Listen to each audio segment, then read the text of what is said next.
Primero que todo, agradecer a todos y todas su presencia. Estamos ya en la cuarta actividad que hacemos, literaria, de conversación, diálogo, debate, distensión y más, acá en Librería Odisea, un proyecto editorial, comunitario, cooperativo también, que hemos levantado con harto esfuerzo en el barrio. Agradecer también a Espacio 330, que es nuestra casa. Agradecer al Café Yungay también, que siempre nos ha apoyado con todas y cada una de las locuras y actividades que hacemos.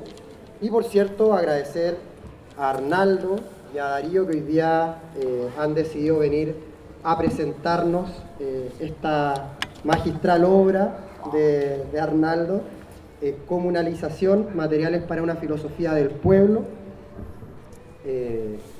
Desde la Librería Odisea nos parece muy importante poner en relevancia las voces que están pensándonos, las voces que están creando, construyendo pueblo, y creemos que sobre todo teniendo un compatriota, ¿no?, como Arnaldo, que lo está haciendo, es un deber ético, moral y político tenerlo acá. Así que nada, sin más preámbulos, quiero dejarlos con Darío y con Arnaldo, que nos van a estar comentando este libro, que lo pueden encontrar acá, adentrito en Librería Odisea. Lo vamos a tener ahora y también lo vamos a tener durante todo el año y hasta que se cansen de pedirnos el libro. Pero hoy día particularmente van a tener la oportunidad también de que post presentación Arnaldo les firme el libro y le haga una dedicatoria. Así que nada, pues, nuevamente agradecer a todos y todas su presencia. Esperemos que esta sea una conversación muy interesante, muy fructífera y que nos permita seguir pensándonos, ¿no? No me acuerdo quién decía que lo realmente revolucionario no es que nos piensen, sino pensarnos. Y creo que con este libro estamos dando un paso hacia aquello. Así que un aplauso para Arnaldo y que hoy día nos acompaña. Muchas gracias, Juan Pablo. ¿Cómo están? Bienvenidos, bienvenidas. Me trajeron de maestro de ceremonia, parece, yo creo. No, yo solo me pongo en este rol de inmediato porque me encanta además poder, bueno, estamos casi literalmente en una especie como de living, así que a veces hay que como que construir el espacio virtualmente, ahora es casi literal.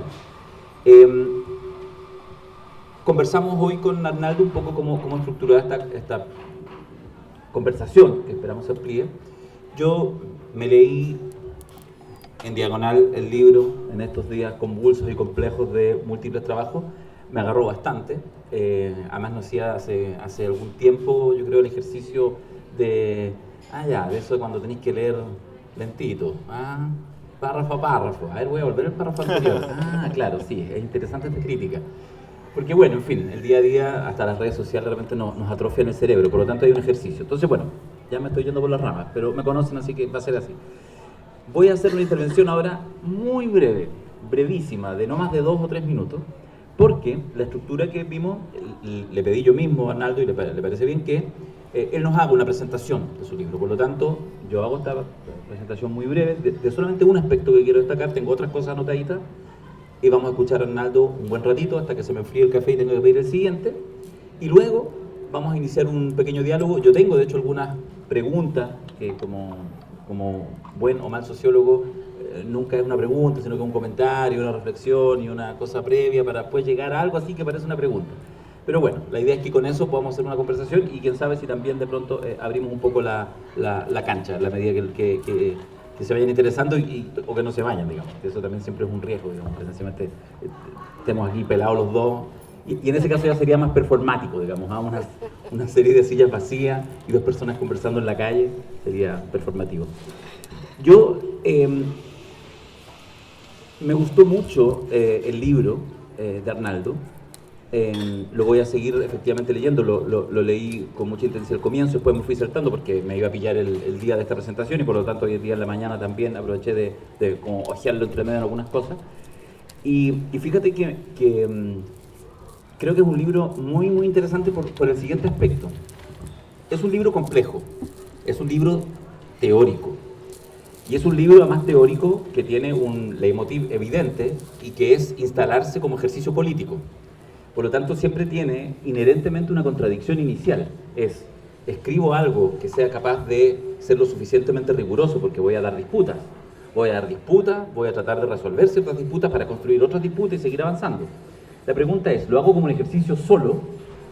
Un ejercicio solo para que mis 3 compañeros del doctorado y con los que hice el magíster hace un año atrás lo encuentren bueno, y por lo tanto lo puedan leer 10 personas, o hago un ejercicio, un libro, un texto para la batalla, porque efectivamente creo que hay un proceso en marcha, y ese proceso en marcha además vive tiempos difíciles, y por lo tanto hay que pensar, más que deprimirse, que es probablemente lo que la mayoría estamos hace unos 8 meses atrás más o menos, cual más, cual menos. Algunos más, otros lo vieron venir el 4 de septiembre, otros todavía no les cae la chaucha, no importa, pero eso. Y entonces uno, quienes conocen a Arnaldo lo saben, pero solo leyendo el texto, uno se da cuenta que está esa intensidad, que está esa necesidad. Y yo, querido Arnaldo, creo que lo resuelves. A mí me pasó que es un texto que indudablemente no es un texto que no se va a vender en la Feria de las Pulgas, la Feria de San Bernardo. Es improbable, poco probable. Pero sí me parece que tiene la capacidad para quienes se adentren a leerlo, aunque el lenguaje parece complejo, es bien didáctico, porque se va haciendo cargo párrafo por párrafo, sentencia por sentencia de lo que quiere decir, y no le hace el quite. Y cuando plantea una contradicción, partiendo por la contradicción inicial, de alguna manera con lo que uno podría decir la crítica europea a los procesos contemporáneos, se hace cargo y lo resuelve, y nos propone, tiene la didáctica de resolvernos siempre al final de cada párrafo casi, una idea. Y eso hace que, después de que uno empieza a leerlo, se hace muy entretenido, se hace muy interesante, y se hace sobre todo, que es lo que me pasó a mí, no lo tenía para nada pensado, que después de repente empecé a anotar, a robar, que es lo que uno básicamente hace. Si después lo escuchan en algún podcast por ahí, bueno, no le digan a nadie porque la gente crea que se me ocurrió a mí, pero uno va anotando cosas que de verdad son tremendamente útiles para el desafío cotidiano de dar una disputa en momentos de gran desazón. Y eso por sí mismo tiene un gran valor. Así que ahora me siento calladito y te escucho, querido Arnaldo. Pido un aplauso aquí para el autor.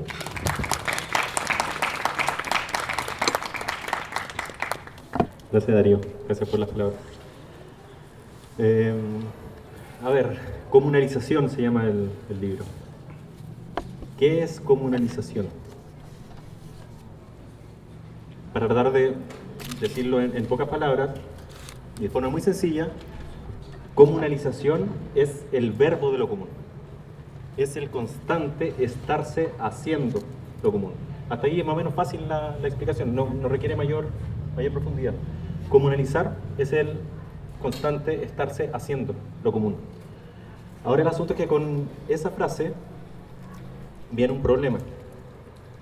Y el problema es, ¿qué es lo que entendemos por lo común? Hasta ahí vamos bien. Comunalizar es la constante hechura de lo común. Pero ahora la pregunta es, ¿qué entendemos por lo común? Yo me estoy yendo de inmediato al meollo del asunto. Voy a tratar de ser bien didáctico también, porque efectivamente es un texto teórico, un texto que quiere debatir con autores principalmente, porque yo creo que lo que tiene que hacer alguien que piensa, por lo menos, procesos, y que está interesado en que esos pensamientos gatillen transformaciones, es dar la pelea en distintos frentes. Dar una pelea en un frente teórico y después probablemente escribir otro texto que tenga otro tipo de bajada, otro lenguaje, para llegar a otro tipo de personas. Es decir, hay que estar en todos esos frentes. Y este particularmente es un libro que está en ese frente más teórico.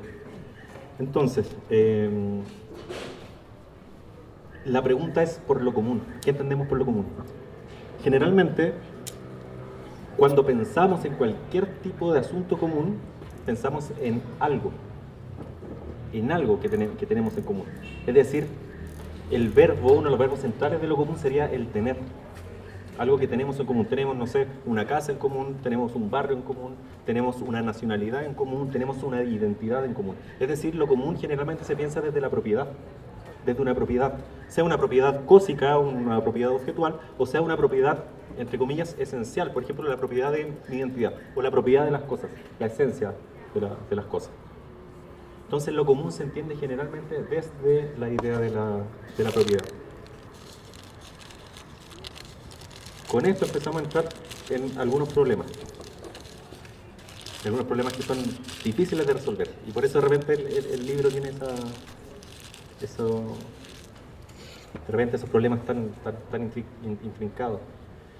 ¿Y qué es lo que me parece interesante que hacen los filósofos, particularmente europeos, críticos con la modernidad, que están pensando el asunto de lo común y de la comunidad por fuera de un asunto de propiedades, por fuera de un asunto de identidades finalmente?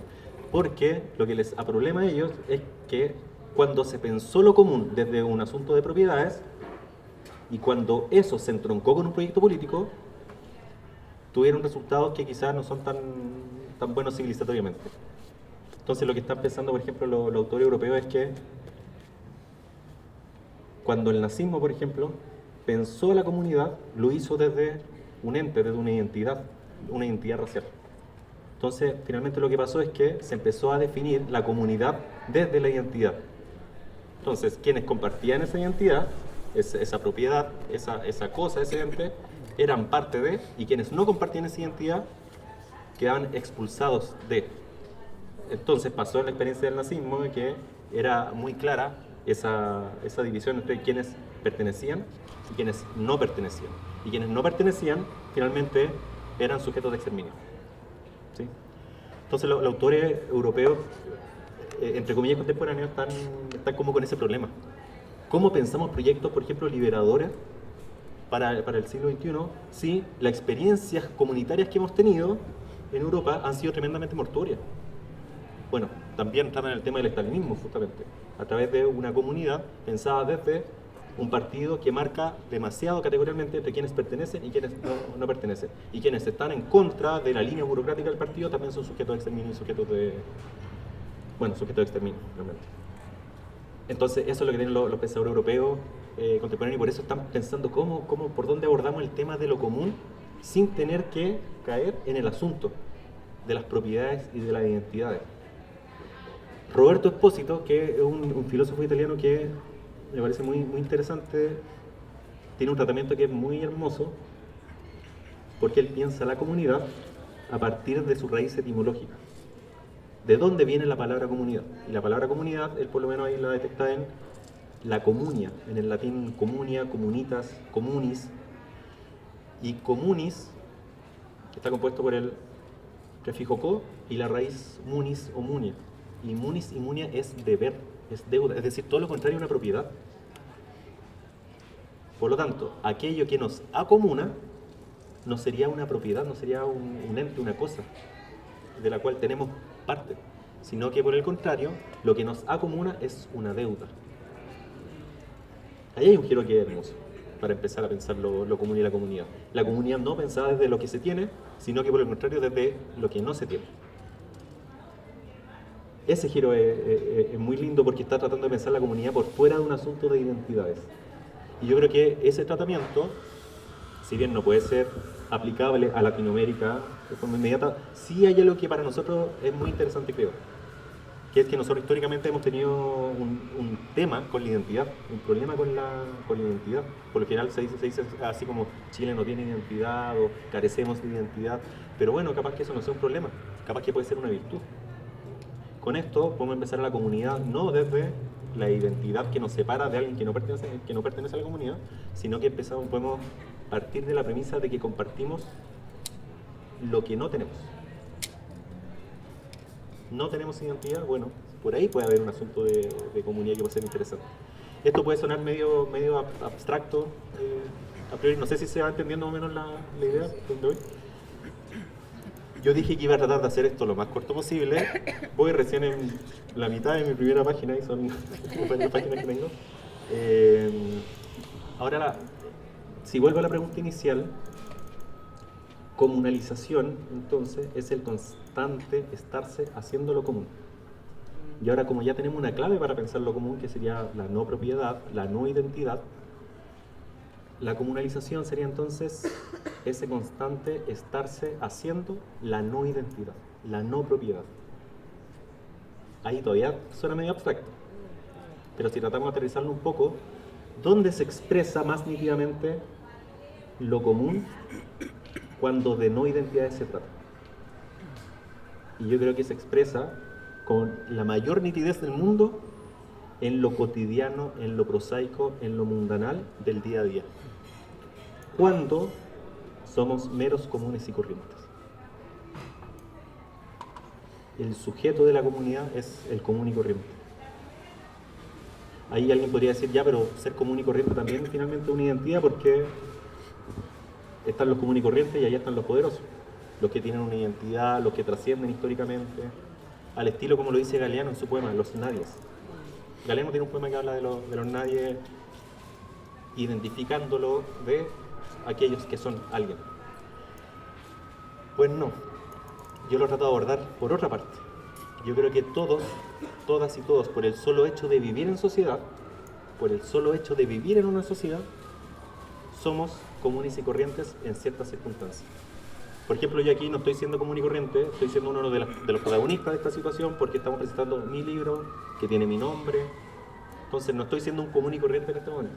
Pero después, cuando termine la presentación, yo me voy a ir caminando, voy a tomar el metro y voy a ser un mero común y corriente para los demás que van a estar ahí en el metro. Y yo los voy a mirar y también van a ser menos comunes y corrientes. Es decir, voy a decir que es algo que éticamente es medio raro, pero son personas que son intrascendentes para mí, o sea, al parecer no tienen ninguna importancia. Esas personas que están ahí son meros comunes y corrientes. ¿Y eso es una oportunidad? Exactamente. ¿Por qué? No te la entiendo. Exactamente, eso efectivamente es una oportunidad. Porque creo que en la politización de esa condición que tenemos de meros comunes y corrientes es que está la potencia de un cambio transformador. Por eso realmente mando una frase ahí en el libro que puede ser media polémica para alguna o algún ortodoxo, pero si hubiese que designar al sujeto de la transformación revolucionaria, creo que no sería el obrero. Yo no creo que sería el proletario. Yo creo que es la y el común y corriente. Pero insisto, no pensándolo como identidad, sino cuando encarnamos cada uno de nosotros una condición de común y corriente. Cuando no somos nadie para el otro. De repente eso se politiza. Y es lo que ocurre, creo que el 18 de octubre se politiza nuestra condición de común y corriente. Tomamos conciencia de nuestras condiciones de común y corriente y da lo mismo la identidad de clase, la identidad de género cuando nos encontramos en la calle. Ojo que no es que desaparezcan esas identidades, sino que por momentos esa identidad pasa en un segundo plano, porque lo primero que sobresale es la condición de común y corriente que cada uno tiene. Cuando somos el nadie para el otro, bueno, ahí hay una oportunidad, ahí efectivamente hay una potencia política. Con eso salimos de la idea un poco de pensar la comunidad desde las identidades, cuando pertenecemos a una tribu urbana, a una nación, a un algo. No, cuando somos común y corriente en verdad no aparece la identidad de uno. Uno no anda por la vida siempre con el carnet de identidad, digamos, presentándose. O sea, yo cuando voy a comprar, no muestro mi carnet de identidad y digo como, hola, yo nací aquí, mis padres son estos, tengo esta nacionalidad, esta es mi clase, esto. Sino que establezco un contacto con un desconocido. El asunto es que ese contacto con el desconocido no está siempre politizado. Ahí hay una primera idea, por lo menos en torno a pensar lo común por fuera de un asunto de identidades e intentar pensar lo común cuando no hay propiedades de por medio. Si hago otra conexión, me acuerdo con... Perdón, pero respecto a eso que tú señalabas, esta idea de lo común, ¿no es que todavía estés trazando con estas ideas un cierto lugar de avance para un proyecto transformador? Es como solo despejar concepciones. Sí, exacto. Ya, no hay ahí todavía, no, porque en el fondo lo que uno está buscando es, no quiero decir recetas para no ser ordinario, pero sí, uno anda buscando algunos chispazos de luz, luces. Sí. ¿Cómo esto lo conectáis, digamos, con la posibilidad luminosa de decir, mira, por aquí hay un camino, si entendemos esta concepción uno podría ir avanzando, podría ir viendo que incluso, pensando en los tiempos más recientes en Chile, ¿cómo entonces uno dice, cómo nos lo farreamos? Digo, porque esa es una cosa con la que estamos, yo creo, convivimos en los últimos meses intensamente. Algunos lo ponen afuera, otros lo ponen adentro, otros dicen, mira, era inevitable, pero de alguna manera hay una sensación, ¿cierto?, como de farra de este microproceso. Y entonces me parece interesante, vamos así, me parece interesante lo que tú planteas con el tema de lo común, pero te lo dejo ahí como una pregunta que al tiro me alteró. Ya, súper. Ya Porque voy- porque quiero ver luz. Ya. Puedo intentar poner algo que yo creo que las luces siempre salen del debate colectivo, así que ojalá que entre todos tengamos algo de luz después cuando conversemos más. El libro es, bueno, Comunalización, materiales para una filosofía del pueblo. Comunalización, entonces, es el constante estarse haciendo lo común, cuando lo común lo entendemos como lo prosaico, lo diario, lo cotidiano del día a día. La comunalización es el constante de estarse haciendo lo diario, lo cotidiano, lo prosaico. Y todos producimos eso como un diario prosaico cuando encarnamos nuestra condición de común y corriente. Cuando no andamos con el carnet de identidad por delante. Es decir, en nuestros vínculos sociales no siempre está el yo-identidad relacionándose con otro yo-identidad.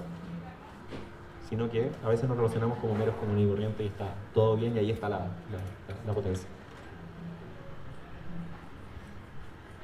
Si eso es comunalización, yo creo que pueblo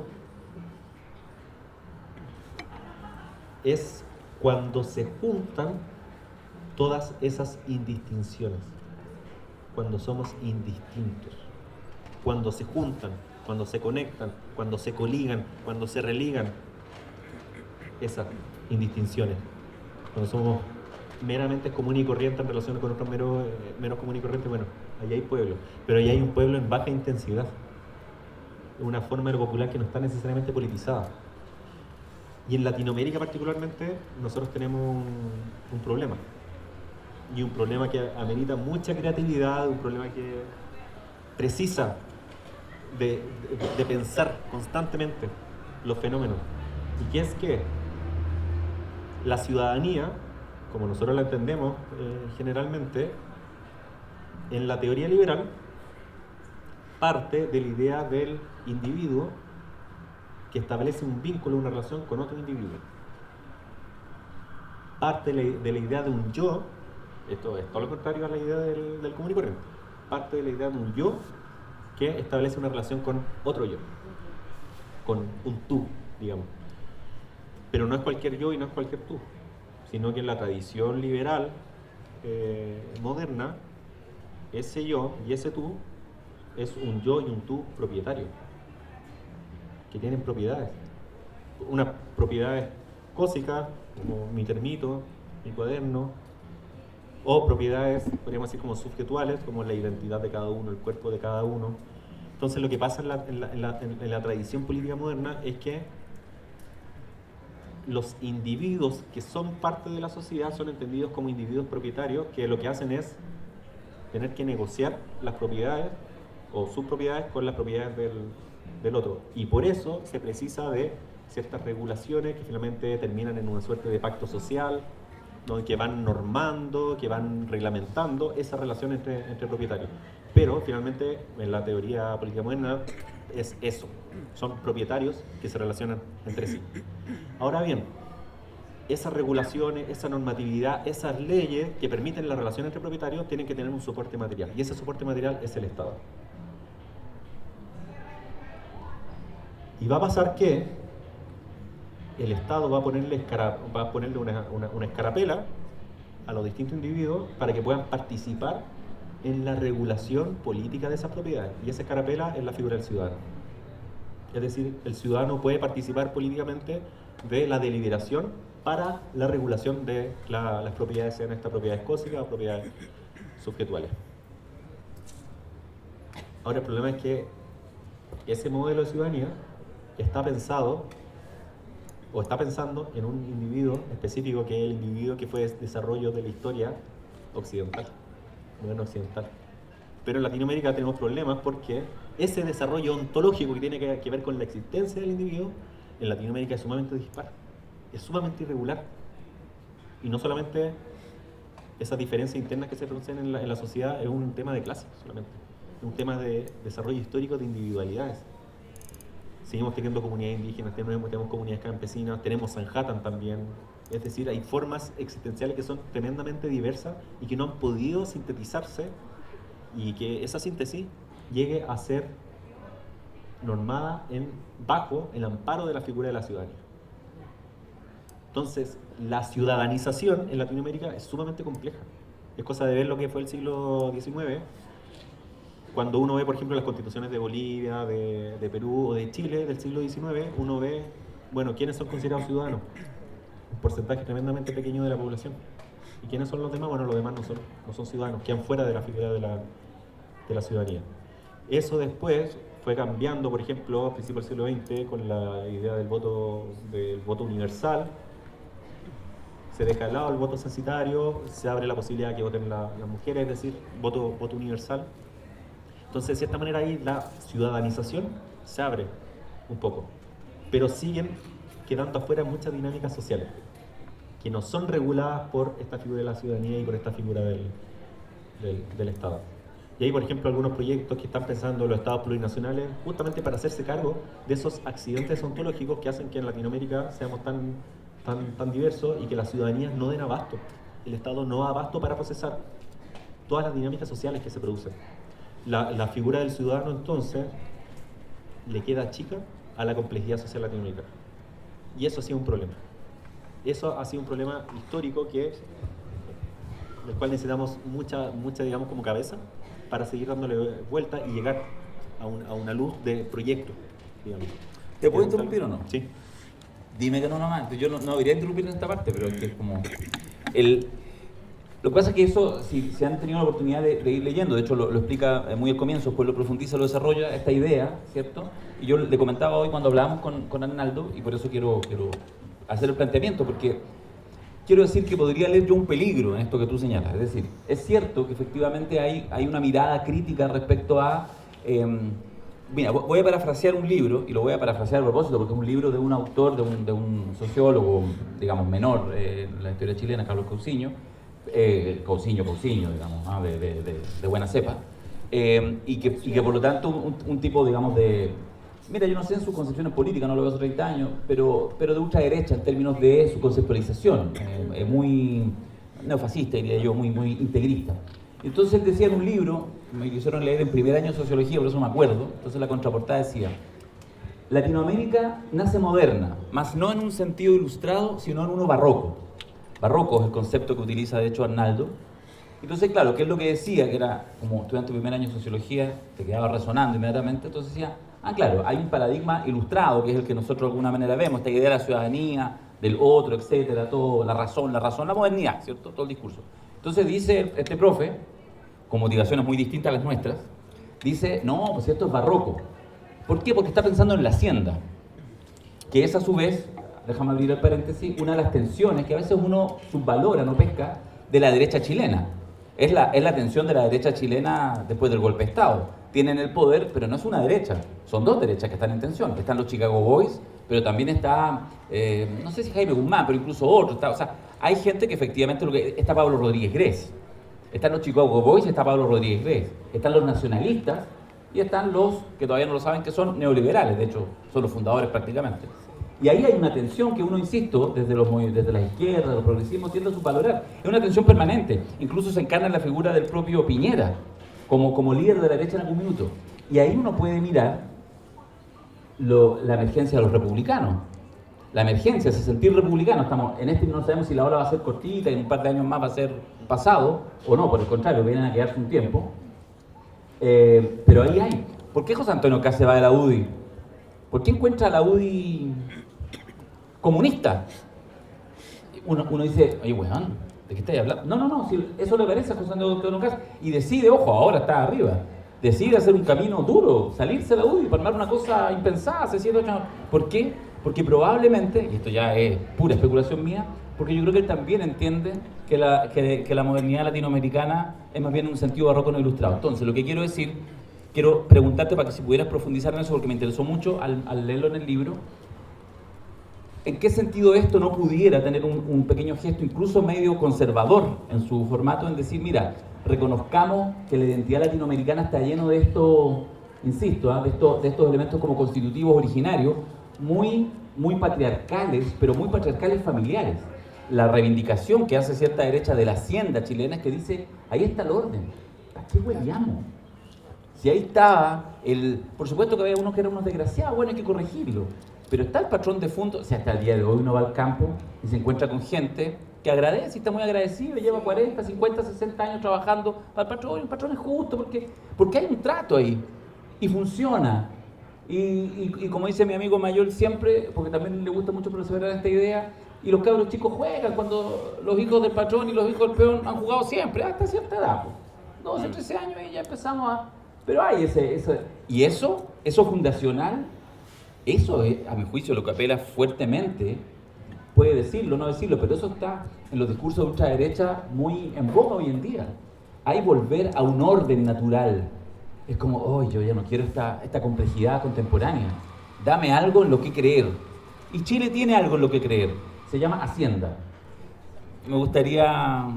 Vine aquí a defender la ultraderecha, como ven. Yo ando en ese desafío permanentemente. Siento que es mi rol en estos años. El concepto barroco no tiene que ver con la época, lo que se denomina la época histórica del barroco. La idea del barroco tiene que ver con una metáfora con el arte barroco. El arte barroco es un tipo de arte sobrecargado, que está lleno de elementos y que difícilmente pueden ser sintetizados al ojo. ¿Qué quiere decir esto? Que lo barroco signa a algo que tiene muchos órdenes de sentido y que están al mismo tiempo. Esa es la idea de lo barroco, que puede ser relacionable al concepto de, no sé si ubica al sociólogo René Zabaleta Mercado, Sí. sociólogo boliviano, uno de los fundadores del marxismo en Bolivia, que ocupa el concepto de sociedad abigarrada. Es decir, que finalmente el Estado trata de reunir un montón de diferencias sociales sin lograr procesarlas y finalmente muchos sectores sociales distintos quedan. De repente se ven de pronto bajo el amparo del Estado. Entonces la idea de lo barroco tiene que ver con eso. Órdenes de sentido que difícilmente pueden ser sintetizables. Y ese concepto de lo barroco lo ocupa un filósofo ecuatoriano-mexicano, que se llama Bolívar Echeverría, un tremendo filósofo, que él dice que justamente Latinoamérica tiene una modernidad barroca porque hay un orden de sentido. Por ejemplo, él está pensando en términos marxistas, donde la dinámica, por ejemplo, del valor capitalista, es decir, del modo productivo capitalista, no logra comerse por completo en las dinámicas a otras dinámicas de valor originarias. Exactamente. Entonces, están a la par, digamos, dinámicas productivas que son originarias, pero no originarias en un sentido de que están desactualizadas, sino que son completamente actuales, solamente que no son las de la modernidad, como se concibe tradicionalmente. Entonces tenemos esos distintos órdenes de sentido en Latinoamérica que hacen que sea difícilmente sintetizables en una identidad.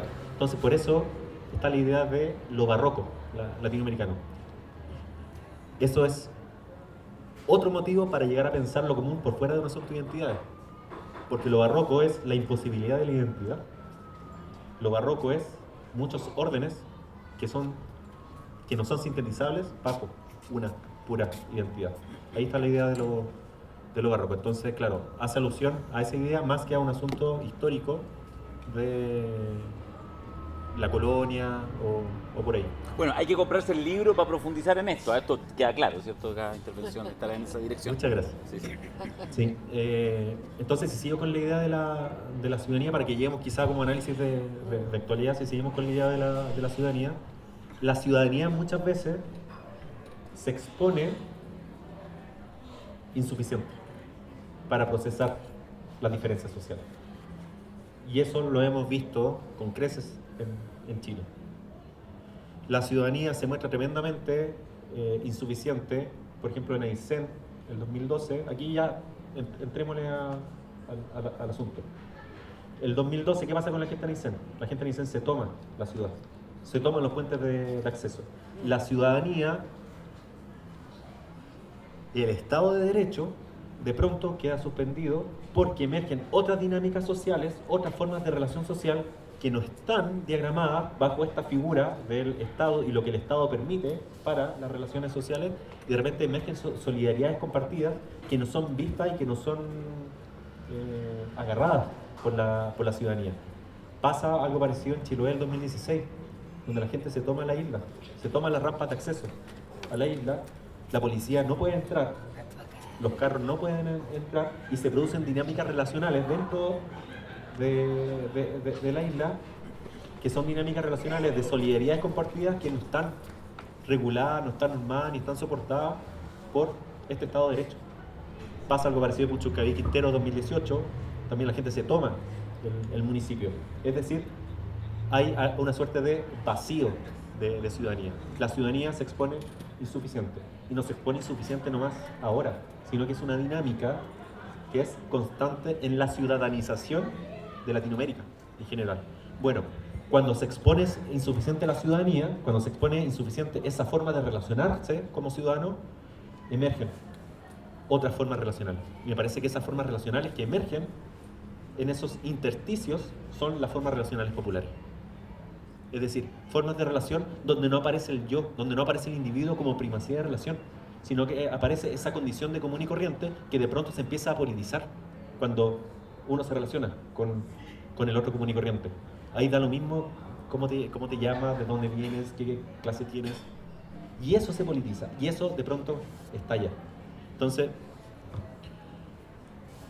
yo ahí ocupo un nombre para ese momento, para el momento de ese estallido, que puede ser equiparable, por ejemplo, a lo que en Benjamin es el momento mesiánico, el momento aquí y ahora, como también lo retoma Enrique Dussel, o lo que Álvaro García Linera llama el momento plebeyo, como un momento de irrupción.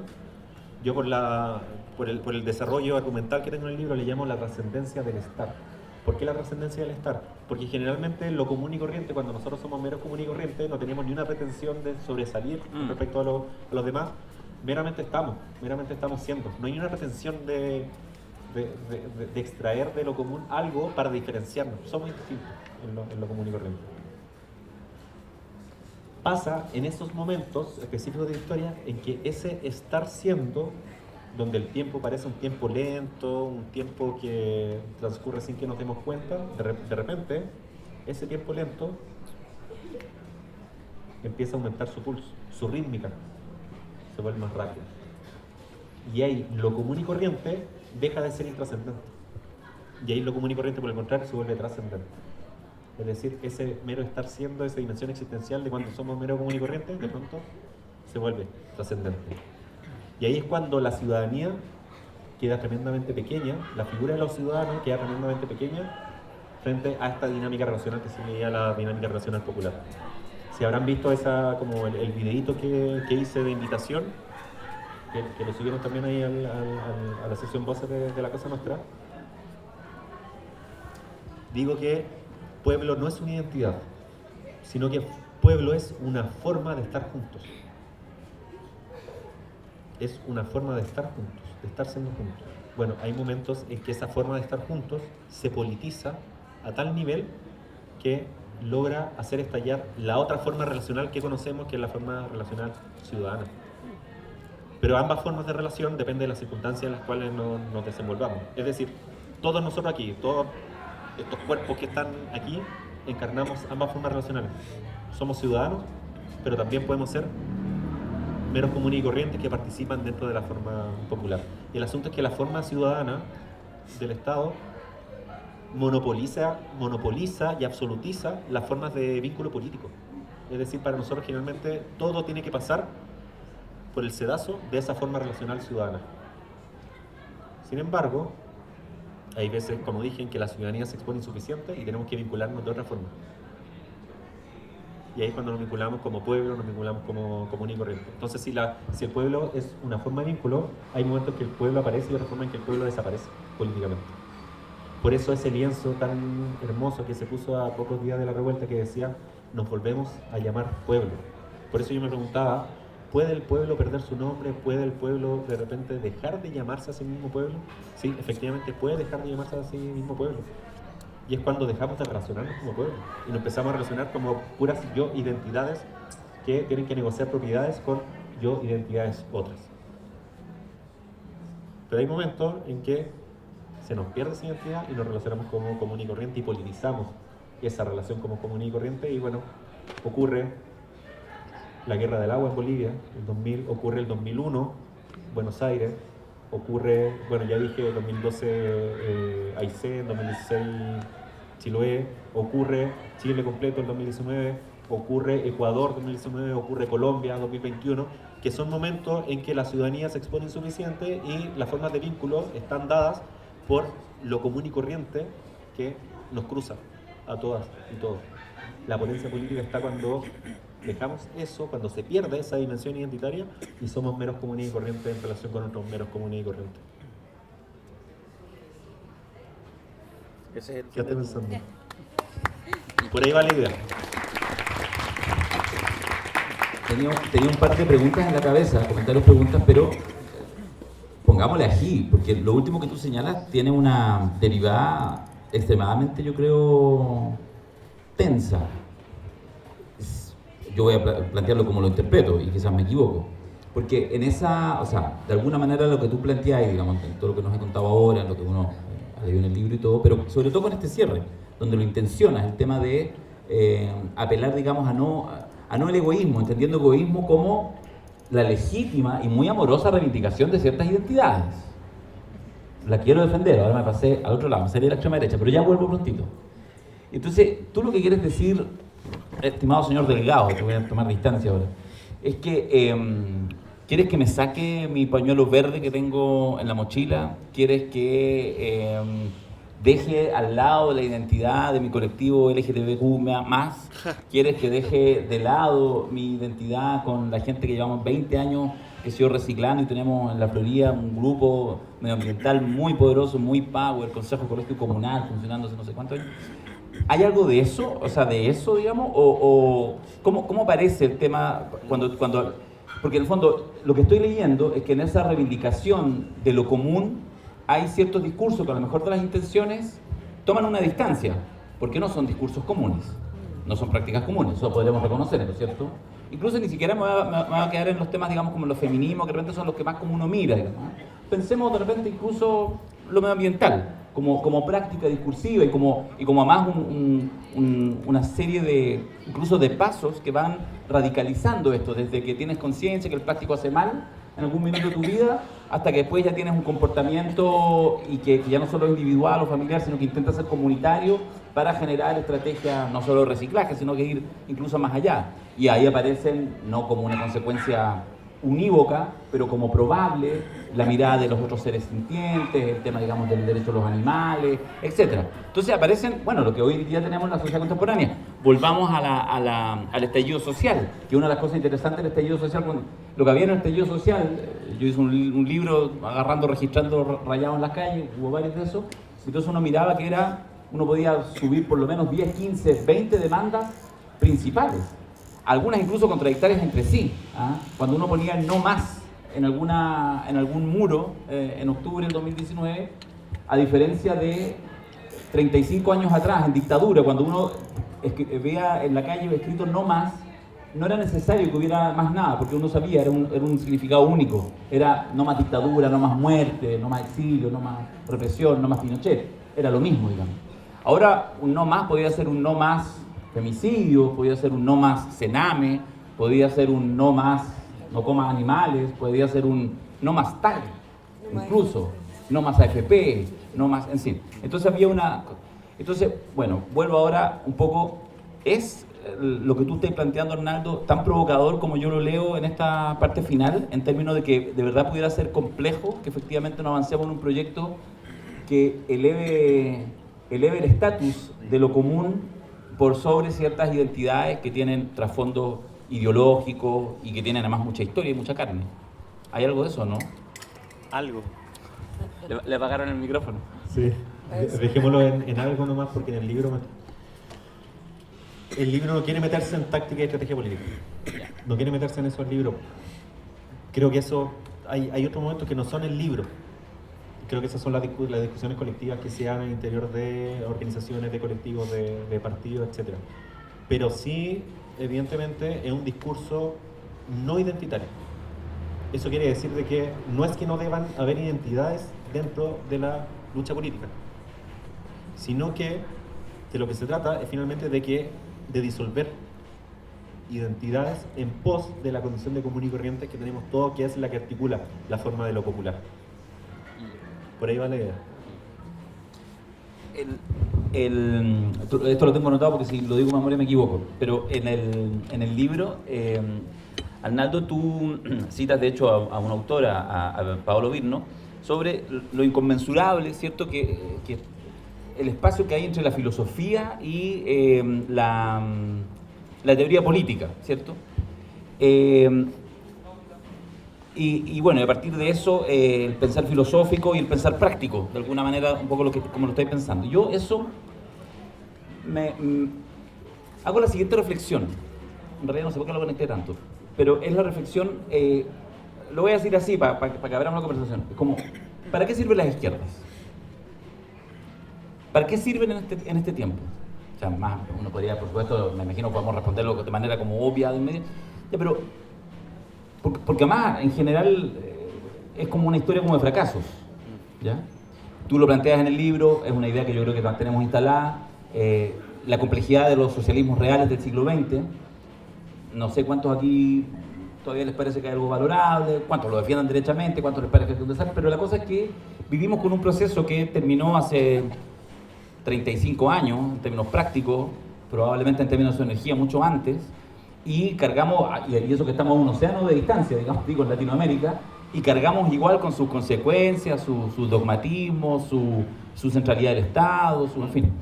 Entonces, bueno, vuelvo a pensar para qué sirven las izquierdas.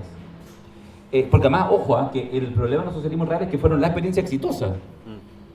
Y otras bastante más estimulantes, como las que tenemos en América Latina, tienden, insisto, es más historia de fracaso, más de triunfos morales que otra cosa. Tú haces, de hecho, en el inicio haces un rescate que me parece bien interesante, porque además, de alguna manera, te desnudas, en términos que mencionas, dices, mira, como que ya mencionas algunas cosas que le parecen interesantes en Latinoamérica, desde el alzamiento zapatista, el tema en Bolivia, algunas experiencias en Venezuela, etc. Algunas cosas más que parecen interesantes, porque al tiro muestra cuál es una referencia para poder decir, a ver, estamos en el mismo camino, tenemos una distancia. Bueno, pero lo que te quería plantear es que en realidad es un planteamiento mucho más abierto con el tema de las izquierdas. A mí me pasa, lo digo solo con el afán de molestar, porque me encanta, que hay algo, creo yo, en el nivel, y de automolestarme, en el nivel de lo masivo del pensamiento de izquierda que tiene un cierto a veces infantilismo. Yo por lo menos a mis 49 años me lo he ido cuestionando permanentemente, que tiene que ver que en general cuando uno habla con alguien de izquierda y cuando plantea como su programa, su mirada, en general es como lo más parecido a vivieron felices para siempre. En general uno dice, no, mira, es que compañero, mira, tenemos que sacar las AFP, no sé qué, y entonces sí, puta, la jubilación va a ser digna y todos vamos a tener acceso a eso y no va a haber no sé qué, y como que casi siempre, no hay como espacio para que nada malo suceda si en realidad usted apoya lo que yo le estoy planteando. Se mete a mi partido, vota por esta coalición, se suma por el gobierno, no molesta al Boris, lo que sea, cual sea la distinta versión que uno tenga, en general es como que sí, uno lo presenta así. Fíjate que en eso la derecha tiene un punto. En general la derecha no te ofrece o sea, en las elecciones sí, pero en general ellos más bien lo que dicen, no, la libertad nomás, libertad, no te metas con mis hijos, libertad de elegir, libertad, y esto es una competencia. Asumen en su discurso, lo ocultan un poco, pero en general asumen el que la vida es una competencia. Y lo que uno tiene que tener es derecho a competir. Fíjate que en eso, esta es una reflexión muy reciente, en mi, insisto, amargura profunda, de que siento que vamos en un tranvía derechito a la mucha derecha. Yo creo que eso es inevitable. Más bien estoy tratando de pensar qué podría venir después de eso. No tienen por qué seguir mi depresión, esos son también, mis momentos no son los mejores, bueno, en fin, hay cosas personales, no les quiero contar de mi vida,